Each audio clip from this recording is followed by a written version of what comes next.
Picture this for a second. You're sitting in your car in the parking lot before your shift starts. You've got about 3 minutes before you have to clock in, and you're just staring at your phone. Your bank account app is open. $247.83. Your friend just texted the group chat about going out this weekend. Everyone's excited. You haven't seen them in like a month, but you're doing the math in your head. Rent's in 5 days. You've got that subscription you forgot to cancel that's going to hit tomorrow. Gas tank is on E. You've got exactly 1 pack of ramen left at home. And yeah, you're probably not going. You close the app, you don't respond to the group chat. You go inside and start your shift. And that feeling in your chest, that weird mix of embarrassment and frustration and exhaustion, that's the feeling I'm talking about today, because you're doing everything you think you're supposed to do. You show up, you work, you try to save, but somehow you're still stuck. My name is Richard, and I teach what schools should have taught you about money. I do obsessive research on financial psychology and why some people seem to effortlessly build wealth while others stay stuck for decades, even when they're working just as hard. And here's what I've learned. Most of the time, it's not about being lazy or dumb with money. It's about making a few critical mistakes. Mistakes that keep you trapped in that $247 bank account cycle. The kind of mistakes that feel totally normal in the moment but end up costing you years of your life. Before we dive into the main topic, I want you to remember another feeling real quick. Remember the last time something unexpected happened? Your car started making that noise, or your tooth started hurting, or your laptop just died. And you felt that panic, right? That immediate stress of, how am I going to pay for this? Maybe you've already done what nearly half of Gen Z has done. You've pulled money out of your retirement account. Not for a vacation, not for something fun just to pay bills, just to survive.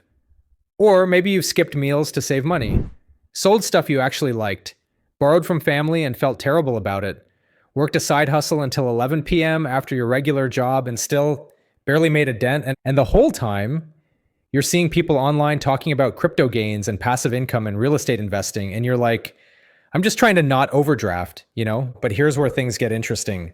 The reason you're stuck isn't because you're not trying hard enough. It's because you're probably making one or more of these 10 money moves that feel totally normal, but are actually sabotaging your future. And I'm going to break down exactly what they are and what to do instead. Money move number 1, relying on buy now, pay later, like it's free money. Okay, so buy now, pay later. Afterpay, Klarna, Affirm, all of them. They feel harmless, right? 4 easy payments. No interest if you pay on time, it's just splitting up the cost. But here's the reality, class. 73% of people who use buy now, pay later admit they overspend because of it. And nearly 1 in 5 people have missed a payment in the past year. Here's what's actually happening. You see something for $200, you think, I can't afford $200 right now, but I can afford $50. So you split it into 4 payments. Feels smart, feels manageable. But then you do that 3 more times that month. Suddenly you've got $200 in payments due over the next few weeks, and you only budgeted for $50. Your brain tricked you into thinking you were spending less, but you're not. You're spending the same amount. You just delayed the pain. And if you miss even 1 payment, fees, credit score hit, stress, here's what to do instead. If you can't afford to pay for something in full right now, you probably shouldn't buy it. I know that sounds harsh, but it's real. The exception is true emergencies, but a new outfit or new AirPods isn't an emergency. If you really need to split a payment, use a credit card you can pay off that same month. At least then you're building credit and maybe getting rewards. But if you're using buy now, pay later for groceries or gas, that's a red flag that your budget is broken and needs to be fixed first. Money move number 2, cashing out your retirement to pay today's bills. This one hurts to even talk about because I know why people do it.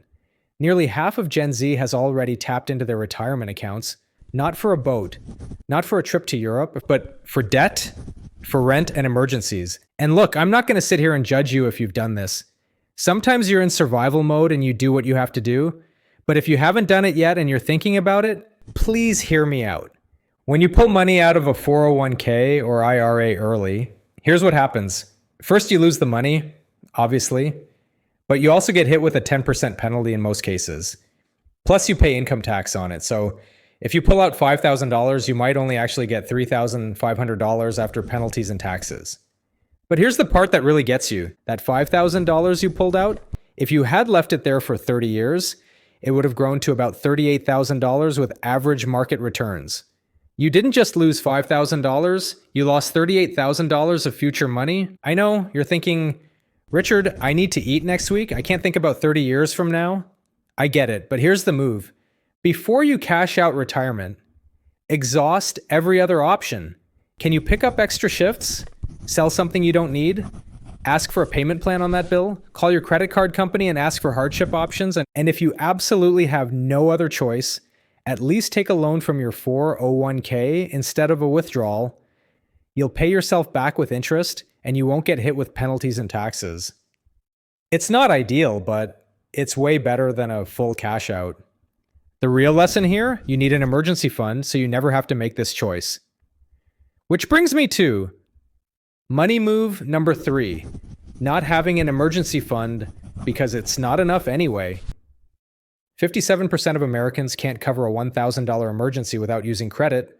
Let that sink in. More than half the country is one car repair away from debt. And I hear this all the time. Richard, I can barely save $50 a month. What's the point? That's not going to cover a real emergency. Here's the thing. You're right that $50 isn't going to cover a $3,000 emergency. But you know what it will cover? And you know what causes people to spiral into debt? $200 emergencies that they put on a credit card and then can't pay off. An emergency fund isn't about having enough for every possible disaster. It's about having enough to handle the small and medium stuff without destroying your life. Start with a goal of $500, just $500. That covers most minor car repairs, a cheap flight home for a family emergency, an urgent doctor visit, or a new tire. That's your first milestone. Once you hit $500, go for $1,000, then go for 1 month of expenses. You don't have to do it all at once. Here's how to actually do it. Open a separate savings account that's not connected to your checking. Name it Do Not Touch. Then set up an automatic transfer of $25 every time you get paid. You won't even notice it after a few weeks. In a year, you'll have $650 saved. That's real money. That can save your life. And here's the mental shift. Stop thinking of it as not enough. Start thinking of it as better than nothing, because it is. Money move number 4, falling for TikTok and YouTube investing hacks. Okay, this one drives me crazy. There's so much financial misinformation on social media right now, it's actually scary. You've got 22-year-olds with fake Lamborghinis telling you about crypto day trading. You've got people pushing courses on how to make $10,000 a month with no experience. You've got finance gurus who've never actually built wealth, giving advice. And the thing is, the algorithm shows you the most extreme stuff. It shows you the person who turned $500 into $50,000 on a meme stock. It doesn't show you the 10,000 people who lost everything trying the same thing. Here's the reality about building wealth. It's boring, it's slow, it's consistent. You're not going to get rich quick. You're going to get rich slow. The people who actually build lasting wealth do a few simple things. They spend less than they earn. They invest consistently in low-cost index funds. They avoid debt. They stay patient for decades. That's it. That's the whole game. But that doesn't get views on TikTok, right? Invest $200 a month for 30 years. Doesn't sound as exciting as turn $1,000 into $100,000 in 90 days. So here's what to do. If you see a financial tip on social media that sounds too good to be true, it is, period. If someone's trying to sell you a course, a system, a secret strategy, run real investing advice is free. You can learn everything you need to know from books, reputable websites, and boring YouTube channels that actually cite their sources. And if you want to invest, start with a target date retirement fund or a simple S&P 500 index fund through Vanguard, Fidelity, or Schwab. That's it. Don't get fancy. Don't try to beat the market. Just put money in every month and let time do the work. Money move number 5, letting FOMO drive your investment decisions. FOMO, fear of missing out. It's the worst financial advisor you could possibly have. Here's how it plays out. Your coworker tells you he made $5,000 on some crypto coin you've never heard of. Your cousin's flipping houses. Your friend from high school is posting about her Etsy store making 6 figures. and you're sitting there thinking, I'm missing out. I need to do something now. So you throw $2,000 into whatever's trending, Dogecoin, NFTs, meme stocks, and then it crashes and you've lost money you couldn't afford to lose in the first place. Here's the truth about FOMO investing. By the time you hear about it, you're already late. The people who made money got in early. You're getting in at the top. You're the exit liquidity for the people who are cashing out. And I'm not saying never take risks. I'm saying don't take risks with money you need. Don't take risks because you feel like you're being left behind. Here's a better approach. Decide on a boring, simple investment strategy. For most people, that's putting money into a retirement account and a low-cost index fund every single month, no matter what. That's your foundation. If you want to play around with 5% to 10% of your investment money on riskier stuff, fine. But keep it small. Keep it money you can lose.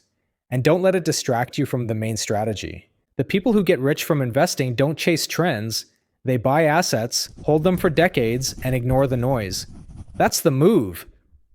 Money move number 6, skipping employer benefits because you don't understand them. This is huge, and almost nobody talks about it. Your employer might be offering you free money and benefits, and you're just not taking them. Here's the big one. Employer 401k match. If your company matches even 3% of your salary and you're not contributing, you are literally leaving free money on the table. It's the same as your boss trying to hand you $1,500 a year and you saying, nah, I'm good. Let's say you make $50,000 a year. If your employer matches 3%, that's $1,500 a year they'll give you for free if you just contribute 3% yourself. That's $1,500 you didn't have to work for. Over 30 years with compound growth, that's over $140,000. But people skip it because they think, I can't afford to lose 3% of my paycheck right now. But you're not losing it, you're keeping it. It's still your money. You're just putting it somewhere you can't touch it until retirement. At a minimum, contribute enough to get the full match. That's the bare minimum move. And while you're at it, check what other benefits you have. Health savings account? That's triple tax advantaged. The best investment account that exists. Free financial planning sessions? Mental health benefits? Tuition reimbursement? Life insurance? Most people have no idea what benefits they're entitled to. Spend 1 hour reading through your employee handbook. I promise you'll find something valuable you didn't know about. Money move number 7, having too many credit cards or not tracking recurring charges. Let's talk about credit cards for a second. They're not evil, but they're also not free money. Here's the trap. You open a card because you get a sign-up bonus or rewards, makes sense. Then you open another one, then another, and suddenly you've got 5 credit cards and you're not tracking what's on each one. And here's what happens. You forget about subscriptions. Netflix on one card, Spotify on another, that app you tried once, and forgot to cancel gym membership you haven't used in 6 months. Before you know it, you're hemorrhaging $200 a month on stuff you don't even use. Plus, every card has fees if you're not careful. Annual fees, foreign transaction fees, late payment fees, interest if you carry a balance. Here's what to do. Sit down right now and list every credit card you have. Go through the last 3 months of statements on each one. Cancel any subscriptions you don't actively use. If you've got cards you never use, close them, or at least stop carrying them. And here's the rule for credit cards. Only use them if you can pay off the full balance every single month. If you're carrying a balance and paying interest, you're losing money. The rewards aren't worth it if you're paying 22% interest. I'd rather you have one simple credit card that you pay off in full every month than 5 cards that are quietly draining your bank account. Money move number 8, not tracking your spending. Because I know where my money goes. No, you don't. Nobody does. Unless you're actively tracking every dollar, you're guessing. And I get it. Budgeting sounds boring and restrictive and like homework. But here's the reality. You cannot fix a money problem you can't see. Most people spend way more on random stuff than they think. Coffee, delivery apps, impulse buys at Target, drinks after work, but it adds up to hundreds of dollars a month. Here's the move. For 1 month, just 1 month, track every single dollar you spend. Use an app like Mint or YNAB or just a notes app on your phone. Write it all down. At the end of the month, you're going to be shocked. You're going to see patterns you didn't know existed, and you're going to find money you didn't know you were wasting. Once you see it, you can fix it. Maybe you're spending $400 a month eating out when you thought it was $150. Now you know. Now you can make a plan. You don't have to track forever, but you have to track once to know where you actually stand. Money move number 9. Skipping small savings. Because it won't make a difference. I've heard this so many times. Richard, what's the point of saving $10 a week? That's only $520 a year. That's not life-changing. You're right.